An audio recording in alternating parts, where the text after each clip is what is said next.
So, Kel, who is this person that was pregnant? Because it was not me. Like, who was this?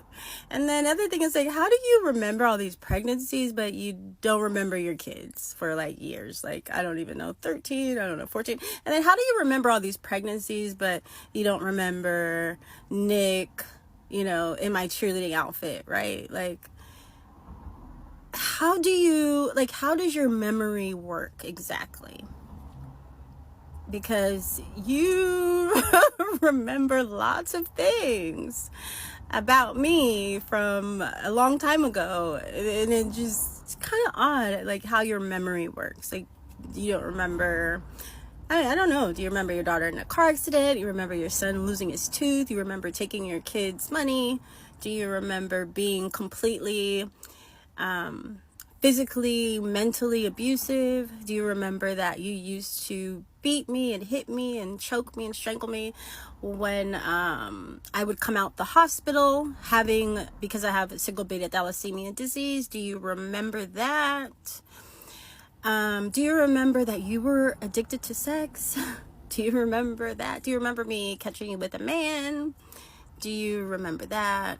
Do you remember you using the money that I created to pay for an entire woman's place? Do you remember that? Do you remember, taking the kids to Chicago and not telling me? Do you remember unilaterally filing for divorce and then moving back in with your mistress? Do you remember that? It's just, your memory is so strange. Like, do you remember that you didn't have any money for 5 years and the studio told you that, basically told everybody that you were dead, and so I had to write a pilot for you? Do you remember that I wanted to be a mathematician, but instead I decided to be in a rap group with you? Do you remember that? Do you remember that when no one else was talking about you, I produced and wrote Kel Videos Live? Do you remember? Do you remember I also wrote and produced Ganked?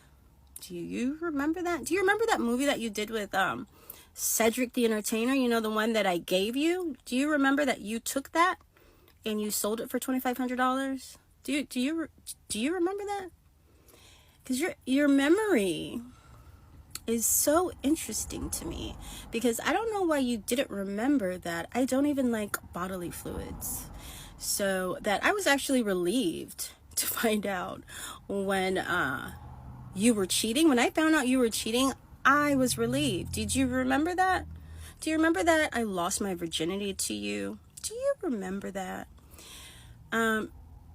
So your memory is interesting. So I think we should, let's figure out, let's sit down. Let's have a sit down and let's think about, this memory. I have a few items that might, jog your mind to help you with some of that memory. I don't know if this is like, beginning Alzheimer's or something, but yeah, let's talk about it though, because I'm ready. I was doing acting at the time that I met Kel. I actually met him on the set of Good Burger. I did not watch Kenan and Kel, and I think really that honestly played a lot into the reason why our marriage did not work. I mean, there were a lot of reasons why our marriage did not work out. But the main reason, one of the reasons I think is because don't ever get into a marriage with anybody who is insecure, right? So sometimes when you're with a guy who is, insecure about themselves. So Kel is of the smaller statute. He's not an elf, but he's a little bit taller than an elf or a leprechaun. And so he always, had a little bit of insecurity about that. He didn't like his teeth. He didn't like his eyes. He had to wear these Coke bottle glasses. And he held a lot of that inside of him. Now, these are things that I did not know about him. But I will say that I thought I checked off all the boxes. I was super religious, did not have sex until I was married or planning to be married, which is why I decided to have sex with Kel. And I became pregnant the very first time we had sex, which I don't know why I didn't think was possible, but hey, I was 18. I just didn't think that's how that worked. But hey, very surprised when it did, because that is how it works. Anyway, so this man has gone on Shay Shay, Club Shay Shay, and is just on there lying. And I'm just like, I don't even know why he wants to talk about me at all. Like, I just wouldn't even mention my name if I were him, especially because he still owes me over $3 million. And it's like, dude, where's my money? And that's all I care about. But I don't know. I really don't know why he does this. I think maybe he's bored with his new family persona that he's in, because, narcissists, they like what they like, but they also like everything else, and they might not tell you exactly what they like. And that was also, very surprising for me as a young person, because I think, like, you get married, you just stay married for the rest of your life. So I figured that I had to accept Kel for who he was, because he was my husband. But along the way, I realized that there were just some things that I could not accept. And once I stopped accepting those things that he wanted me to accept, that's when the man got completely psycho and crazy. And this really began the narcissistic nightmare that I'm still like, I hope people are realizing that this is why this is still trauma, right? Because still, so many years ago, this man is lying about abortions. I mean, just the fact that you're even lying about abortions is crazy. That's like really crazy work. But then also to state that because of these fake abortions, or because of cheating, because of me cheating, this man said he wanted to kill himself. I mean, just think about how narcissistic that sounds, right? Another thing is, and I want to clarify this very much. In the interview, Kel is acting like, we did not want our son and it was a secret. It was not a secret. It was never a secret. We wanted our son. He's the one who wanted me to get pregnant with the son. We told everybody. Both of our parents knew as soon as we found out that we were pregnant. And so there was no sneaking around. It was not a shock. Every single person knew, and he made it a point to make everybody know. So like, that's even crazy to me, because when this was happening, as soon as I found out that I was pregnant, he was so excited, and his parents, everyone was so excited, and we were all excited. So this is so strange to me, this version of events that he somehow now has. I swear, every time he speaks, I'm just like, what? What? What is happening? Oh my gosh.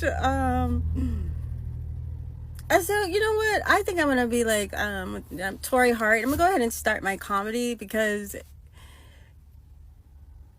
if it were not my life, it's actually funny now.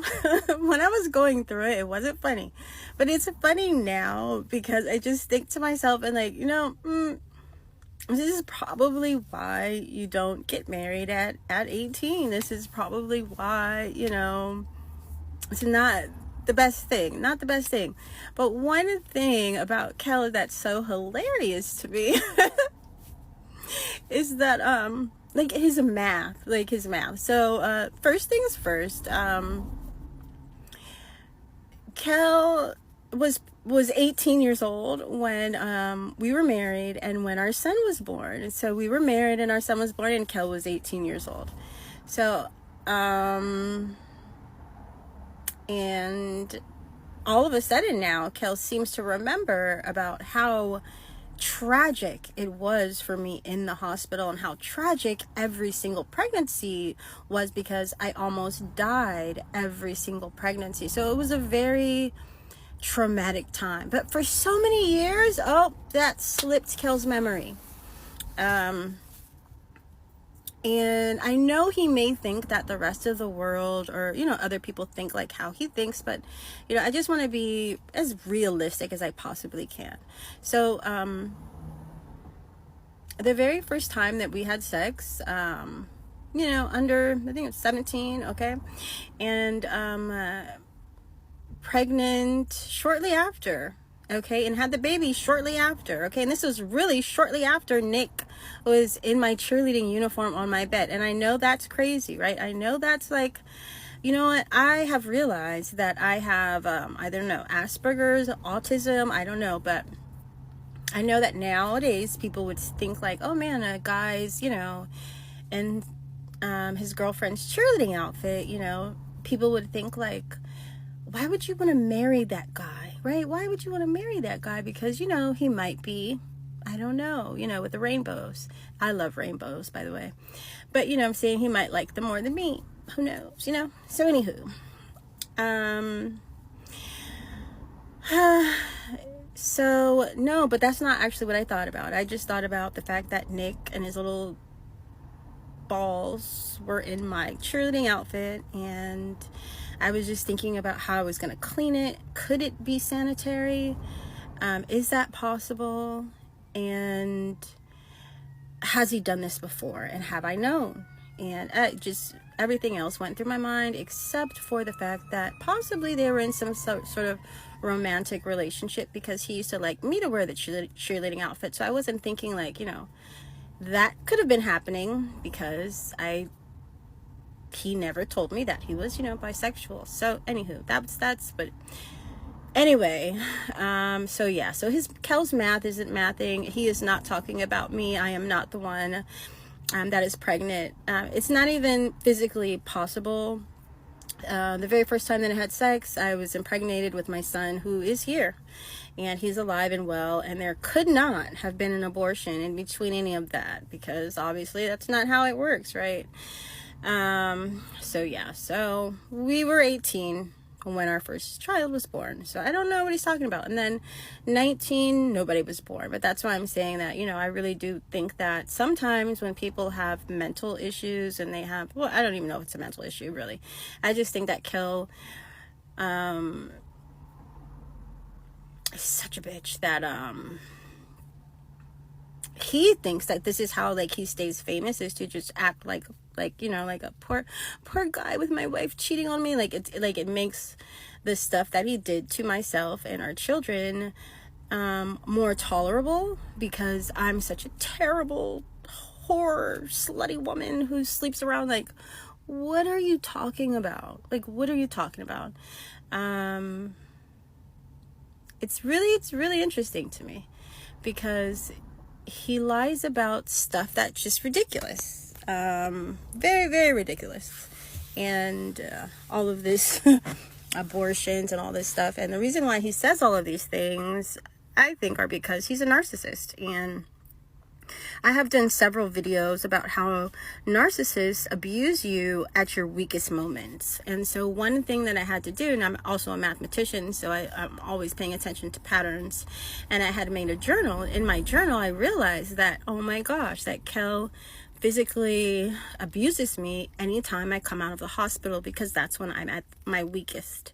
And so I think that what Kel is trying to do, he's trying to recreate the story to make there be a reason other than the fact that I'm really sick and I have a you know, critical disease, and so I'm forced to go to the hospital a lot. And so he doesn't want anybody to feel sorry for me with all the medical records. So instead, he's trying to equate me going to the hospital with abortions, which is, you know, unfortunately what these kinds of narcissists do. And the older that they get, obviously the better that they get, because I'm sure nobody would even think to put those two together. But I always would have to think about what Kel was thinking, because this is just what happens when you're in these kinds of relationships that are abusive, because you're constantly trying to figure out, like, how do they get to these crazy ideas in their head. And so you're constantly just trying to figure them out. I don't know if that was just me. I was constantly trying to figure this man out for the majority of our relationship. So, well, that's about the abortions. I guess I'll have to do some more videos.